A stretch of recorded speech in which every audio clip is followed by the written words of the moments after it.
വീഡിയോയിലേക്ക് എല്ലാവർക്കും സ്വാഗതം. അപ്പൊ നമ്മുടെ 5 ഇയർ LLBയുടെ കേരള ലോ എൻട്രൻസ് എക്സാമിനേഷൻ ക്ലീ 2025ന്റെ 5 ഇയർ LLBയുടെ എക്സാമിനേഷൻ കഴിഞ്ഞിരിക്കുകയാണ്. എക്സാം കഴിഞ്ഞ് കുട്ടികളൊക്കെ ഇറങ്ങി. നമ്മളൊരു പോൾ ഇട്ടപ്പോഴും എങ്ങനെ ഉണ്ടായിരുന്നു എക്സാം, മോഡറേറ്റ് ആണോ ഈസി ആണോ ടഫ് ആണെന്ന് ചോദിച്ചപ്പോൾ ഒട്ടുമിക്ക ആളുകളും മോഡറേറ്റ് ആൻഡ് ഈസി എന്നുള്ള രീതിയിൽ തന്നെയാണ് പറഞ്ഞേക്കളെ. നമ്മുടെ സ്റ്റുഡൻസിനോട് ചോദിച്ചപ്പോഴും ഒക്കെ മോഡറേറ്റ് ഈസി ആണ് എന്നാണ് പറഞ്ഞേക്കളെ. നിങ്ങൾക്ക് എങ്ങനെയായിരുന്നു എക്സാം എന്നുള്ളത് കമന്റ് ചെയ്യുക. എനിവേസ് ആൻസർ കീ വന്നിട്ടുണ്ട്, പ്രൊവിഷണൽ ആൻസർ കീ ആണ് വന്നിട്ടുള്ളത്. ഞാൻ ജസ്റ്റ് ഒന്ന് ആൻസർ കീ വെരിഫൈ ചെയ്ത് നോക്കിയപ്പോൾ നമുക്ക് കാണാൻ സാധിച്ചത് ഒരുപാട് സെക്ഷൻസിന്റെ നമ്പേഴ്സോ അല്ലെങ്കിൽ കോൺസ്റ്റിറ്റ്യൂഷന്റെ ആണെങ്കിൽ പോലും ആർട്ടിക്കിൾസിന്റെ നമ്പേഴ്സോ ഒന്നും ചോദിച്ചേക്കള.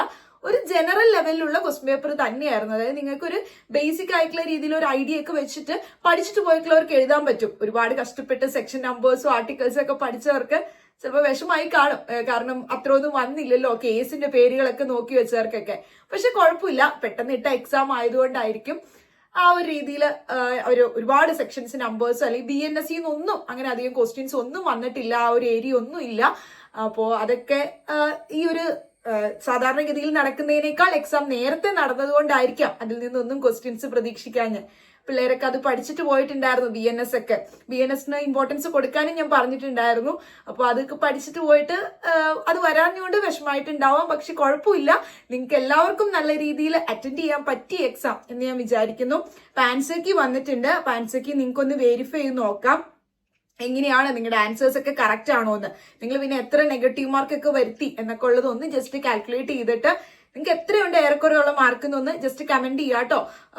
വേറെ ബുദ്ധിമുട്ടൊന്നുമില്ലെങ്കിൽ നിങ്ങളൊന്ന് കമന്റ് ചെയ്താൽ നമുക്ക് അറിയാൻ പറ്റും എങ്ങനെയാണ് ബാക്കിയുള്ളവർക്കൊക്കെ ഏറെക്കുറെ ഒരു മാർക്ക് കിട്ടിയെന്ന്. അപ്പൊ നിങ്ങൾക്കൊരു എഴുതിയൊരു ധാരണ ഉണ്ടാവില്ല. ഇനിയിപ്പോ എഴുതിയതൊക്കെ മൊത്തം മറന്നുപോയി അതൊക്കെ വിട്ട് കളഞ്ഞെങ്കിൽ പോട്ടെ, കുഴപ്പമില്ല. പിന്നെ നമ്മളാണ് പരീക്ഷ കഴിഞ്ഞു, ഇനിയിപ്പോ റിസൾട്ട് വരട്ടെ, അപ്പോഴാണ് ബാക്കി കാര്യങ്ങളൊക്കെ. അപ്പൊ നിങ്ങൾക്ക് ചിലപ്പോ എഴുതിയ സമയത്ത് ചിലപ്പോൾ ചില തെറ്റുകളൊക്കെ നിങ്ങളുടേതായ മിസ്റ്റേക്കും കൊണ്ട് ചില അബദ്ധങ്ങളൊക്കെ പറ്റി മിസ് ചെയ്യുന്നൊക്കെ പറഞ്ഞു കുറച്ച് നെഗറ്റീവ്സ് ഒക്കെ വരുത്തിയിട്ടുണ്ടെന്ന്. അത് കുഴപ്പമില്ല, എക്സാം അല്ലേ, ആ ഒരു 2 മണിക്കൂർ നേരം ഇരിക്കുന്നതേ ഉള്ളൂ. നിങ്ങൾ ചിലപ്പോൾ ഒരുപാട് പഠിച്ചിട്ടുണ്ടാവാം, പക്ഷെ ആ 2 മണിക്കൂർ നമ്മൾ എന്ത് ചെയ്യുമോ അതിന്റെ ആ ഒരു ഇതാണ് കിട്ടുന്നത്, റിസൾട്ട് ആണ് വരുന്നത്. അപ്പൊ നമുക്ക് നോക്കാം.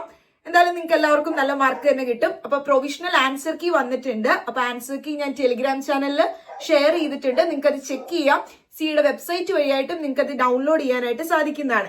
www.ce.kerala.gov.in എന്ന വെബ്സൈറ്റിൽ ആൻസർ കീ പ്രൊവിഷണൽ ആണ് വന്നിട്ടുള്ളത്. ഇന്ന് നടന്ന 5 ഇയർ LLBയുടെ ആൻസർ കീ ആണ് വന്നിട്ടുള്ളത്. ഈ ആൻസർ കീ നിങ്ങൾക്ക് ചലഞ്ച് ചെയ്യാം. അതായത് ഏതെങ്കിലും ക്വസ്റ്റ്യൻസ് ഇൻകറക്റ്റ് ആയിട്ട് തോന്നുകയാണ് അല്ലെങ്കിൽ അതിന്റെ ആൻസേഴ്സ് റോങ് ആയിട്ടാണ് തോന്നുന്നതെങ്കിൽ നിങ്ങൾക്ക് അത് ചലഞ്ച് ചെയ്യാനായിട്ടുള്ള ഓപ്ഷൻ ഉണ്ട്. സോ ചലഞ്ച് ചെയ്യാനായിട്ടുള്ള ടൈം വരുന്നത് 5/6/2025, അതായത് ജൂൺ 5 ഉച്ചയ്ക്ക് 2 മണി വരെയാണ് ചലഞ്ച് ചെയ്യാനായിട്ടുള്ള ടൈം ഉള്ളത്. അപ്പൊ ചലഞ്ച് ചെയ്യാന്ന് പറയുമ്പോൾ നിങ്ങൾ പേയ്മെന്റ് കൊടുത്തിട്ടാണ് കേട്ടോ ചലഞ്ച് ചെയ്യേണ്ടത്. ഒരു 200 റുപ്പീസ് ഒക്കെ ആകും. ആ ഒരു 200 രൂപ, ഒരു ക്വസ്റ്റിന് 200 രൂപ വെച്ചിട്ടാണ് നിങ്ങൾ അത് ചലഞ്ച് ചെയ്യാനായിട്ട് കൊടുക്കുക. ഈ പേയ്മെന്റ് നിങ്ങൾ പറയുന്നത് കറക്റ്റ് ആയിട്ടുള്ളത് തന്നെയാണ്, അത് റോങ് ആൻസർ ആണ് എങ്കിൽ നിങ്ങൾക്ക് ആ പേയ്മെന്റ് തിരിച്ച് ബാങ്ക് അക്കൗണ്ട് ത്രൂ ഈ ക്ലീയുടെ പ്രൊസീജിയേഴ്സ് ഒക്കെ കഴിഞ്ഞതിന് ശേഷം, അലോട്ട്മെന്റ് പ്രൊസീജിയർ ഒക്കെ കഴിഞ്ഞതിന് ശേഷം നിങ്ങളുടെ ആ ഒരു പേയ്മെന്റ് തിരിച്ചു കിട്ടും കേട്ടോ, നിങ്ങൾക്ക് കിട്ടാതെ പോകുന്നില്ല. സോ നിങ്ങൾക്ക് അത് ചലഞ്ച് ചെയ്യാനായിട്ട് പറ്റും. അപ്പൊ നിങ്ങളുടെ ആ ഒരു എന്താ പറയാ, നിങ്ങളുടെ ലോഗിൻ ചെയ്ത് കഴിയുമ്പോൾ നിങ്ങളുടെ ആ ഒരു കാൻഡിഡേറ്റ് പോർട്ടലിൽ തന്നെ നിങ്ങൾക്ക് അത് ചലഞ്ച് ചെയ്യാനായിട്ടുള്ള ഓപ്ഷൻ കൊടുത്തിട്ടുണ്ടാവും. സോ അപ്പൊ നിങ്ങൾക്ക് ചലഞ്ച് ചെയ്യണമെങ്കിൽ ഏത് ക്വസ്റ്റൻ ആണോ എന്നുള്ളത് ചലഞ്ച് ചെയ്യുക, അതിന്റെ റീസൺ കൊടുക്കാം. അപ്പൊ റൈറ്റ് ആൻസർ ഏതാന്നുള്ളത് കൊടുക്കുക, എന്തുകൊണ്ടാണ് നിങ്ങൾ അത് ചലഞ്ച് ചെയ്യുന്നത് എന്നുള്ള റീസണും കൊടുത്തിട്ട് ചലഞ്ച് ചെയ്യാൻ സാധിക്കുന്നതാണ്. ഏതെങ്കിലും ക്വസ്റ്റ്യൻസ് നിങ്ങൾക്ക് അങ്ങനെ ഇറർ ആയിട്ട് തോന്നുകയാണെങ്കിൽ, അപ്പൊ ഞാൻ ജസ്റ്റ് ഒന്ന് ക്വസ്റ്റ്യൻസ് പരിശോധിച്ചതിൽ നിന്ന് മനസ്സിലായത് വലിയ കുഴപ്പമുള്ള ഒരു എക്സാം ആയിരുന്നില്ല, ഈസി ആയിട്ടുള്ള എക്സാം ആയിരുന്നു. ഇനി നിങ്ങളുടെ അഭിപ്രായം എന്താണെന്നൊന്ന് കമന്റ് ചെയ്യുക. ആൻസർ കീ ഞാൻ ടെലിഗ്രാം ചാനലിൽ ഷെയർ ചെയ്യാം.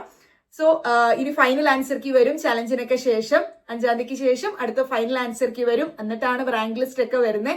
റിസൾട്ടിന് ശേഷമുള്ള മറ്റു പ്രൊസീജിയേഴ്സ് ഒക്കെ നമ്മൾ ഡീറ്റെയിൽ ആയിട്ട് അപ്ലോഡ് ചെയ്യുന്നതായിരിക്കും. എന്തൊക്കെയാണ് ഇനി സർട്ടിഫിക്കറ്റ്സ് ഒക്കെ നിങ്ങൾ കരുതി വെക്കേണ്ടത്, അഡ്മിഷൻ പ്രൊസീജിയേഴ്സ് എങ്ങനെയാണെന്നൊക്കെ ഉള്ളത്. സോ അപ്പൊ നിങ്ങൾ എല്ലാവരും ഇത്രയും നാളും പഠിച്ചു, നല്ല രീതിയിൽ എക്സാം എഴുതി. സോ നിങ്ങൾക്കൊക്കെ എല്ലാവർക്കും ഒരു ഓൾ ദി ബെസ്റ്റ്. കാരണം നിങ്ങൾ നല്ല രീതിയിൽ പ്രതീക്ഷ രീതിയിൽ തന്നെ ഒരു റാങ്ക് ഒക്കെ തന്നെ നിങ്ങൾക്ക് കിട്ടട്ടെ. സോ പിന്നെ കഴിഞ്ഞത് ഓർത്തൊന്നും നിങ്ങൾ ടെൻഷൻ അടിക്കണ്ട. ചിലപ്പോൾ 1-2 മിസ്റ്റേക്ക് അറിയാവുന്ന ക്വസ്റ്റ്യൻ ചിലപ്പോൾ തെറ്റിച്ചിട്ടെങ്കിൽ ഉണ്ടാവും ആരെങ്കിലൊക്കെ, 1-2 പേര് എനിക്ക് പേഴ്സണലി മെസ്സേജ് അയച്ചുകൊണ്ടാ പറയുന്നത്. അതോർത്ത് വിഷമിക്കണ്ട, നിങ്ങൾ നിങ്ങളുടെ പാർട്ട് നല്ല രീതിയിൽ കൊടുത്തിട്ടുണ്ട്. സോ അപ്പൊ ഇനി നമുക്ക് റിസൾട്ട് വരുമ്പോൾ നോക്കാം. ആൻസർ കീ നിങ്ങളൊന്ന് വെരിഫൈ ചെയ്തിട്ട് നിങ്ങളുടെ എത്രയൊക്കെയാണ് മാർക്ക് വന്നതെന്നൊന്ന് ഇടുക. അപ്പൊ നമുക്ക് ഏറെക്കുറെ കട്ട് ഓഫ് ഒക്കെ നമുക്ക് മനസ്സിലാക്കാൻ പറ്റും കേട്ടോ. സോ അപ്പൊ ഇത്രയേ ഉള്ളൂ. അടുത്ത വീഡിയോ ആയിട്ട് വരുന്നത് വരെ താങ്ക് യു.